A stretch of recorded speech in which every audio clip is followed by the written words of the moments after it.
E aí, gente, boa noite, tudo bem? Vou deixar vocês aqui vendo um externo e os acidentes ósseos do externo.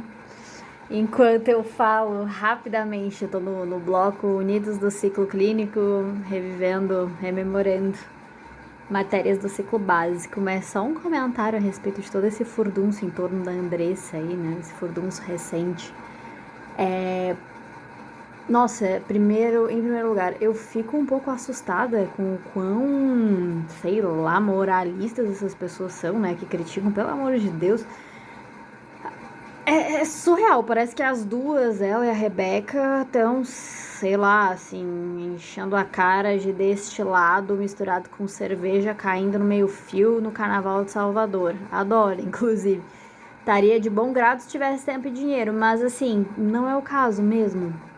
E aí, em não sendo o caso, em ela não fazendo nada concretamente tão ultrajante, né? Eu fico pensando, por que esse escândalo todo? É porque ela viajou no carnaval?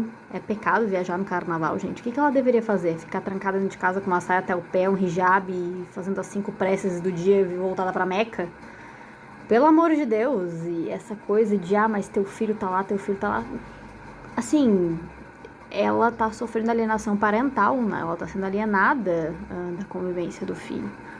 O filho tá sendo alienado da convivência com ela, no caso, né? Ele não deixa ela se aproximar, o Thiago não deixa ela se aproximar. Se depender dele, da vontade dele, do que ele tá articulando, olha, ela perde todos os direitos como mãe, né? Os direitos dela como mãe vão ser anulados, porque dá pra perceber que essa é a intenção dele. Então não tem muito o que fazer, né? Esse é o tipo da coisa que eu acho que se debanda, no caso dela, na justiça, né? E o que ela fez até agora, né? Ela tem essa representação jurídica, com um advogado e tal. E a partir disso vai precisar estabilizar mais a vida dela, né? Ter moradia fixa e tal. E aí retomar possivelmente a convivência com o filho. Mas ele não permite essa aproximação.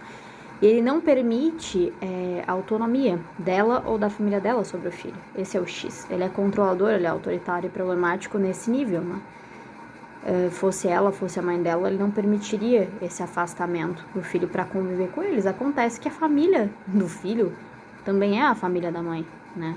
Ele gostando ou não. Se não gostava, que não tivesse feito um filho com ela, né? Sei lá, pagasse por um bebê de proveta, não sei.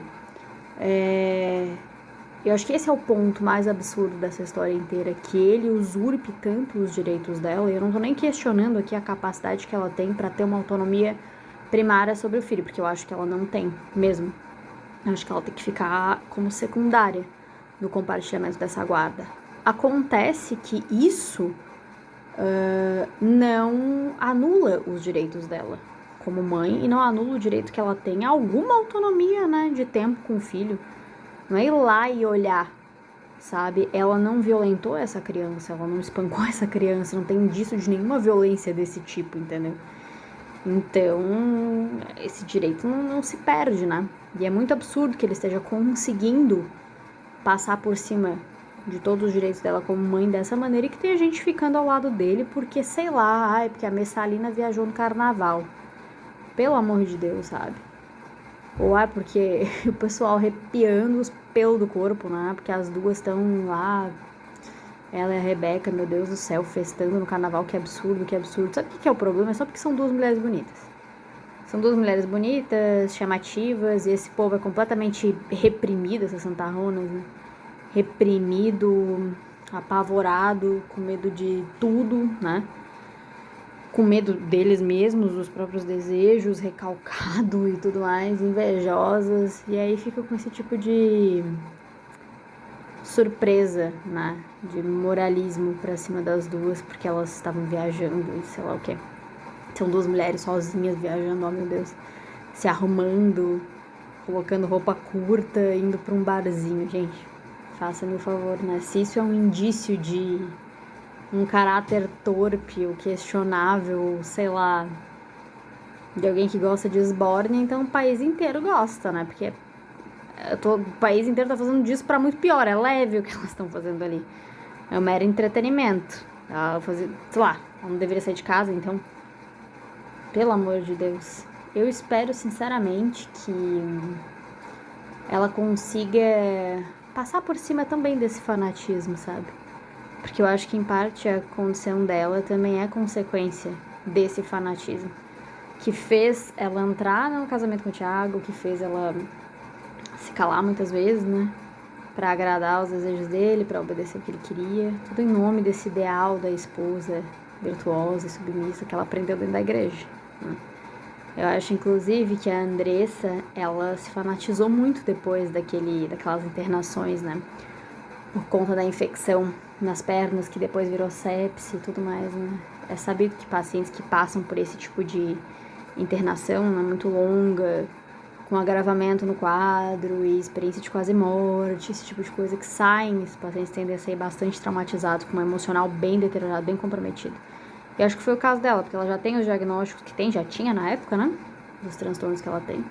E acho que foi agravado muito por essa experiência, né? Que ela se apavorou, teve muito medo, sentiu muita culpa, o negócio ficou totalmente desequilibrado, ela se jogou na igreja.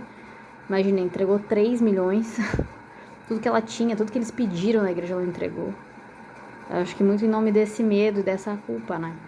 E o pessoal falando, mas ela nunca mudou mesmo, não sei o quê. Pô, se entregar tudo que tinha, todo o patrimônio que tinha pra igreja, não é um indício de mudança, o que que é então, né? Ou de um desejo de viver essa vida, não vou nem falar mudança, porque eu acho que nesse caso a mudança foi pra pior. A vida dela mudou pra pior, porque antes ela tinha dinheiro e não era humilhada por ninguém, né? Não se metia nessas loucuras, sabe?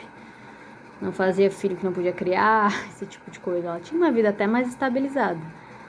Por mais que algumas pessoas discordem, ela não tinha uma vida dentro da igreja, eu diria, né? E até, assim, aliás, adendo, teve um colunista, não vou lembrar o nome dele agora, Felipe alguma coisa, que conheceu a Andressa nessa época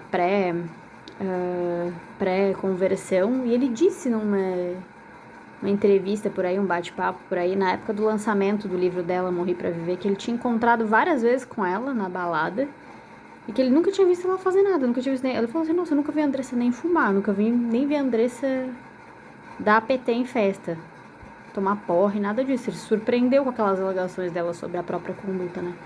Então eu não sei dizer até que ponto isso não foi aumentado pelo livro na própria cabeça dela, né? Que ficou bem fanatizada e começou a enxergar tudo com uma lente de aumento, assim, né?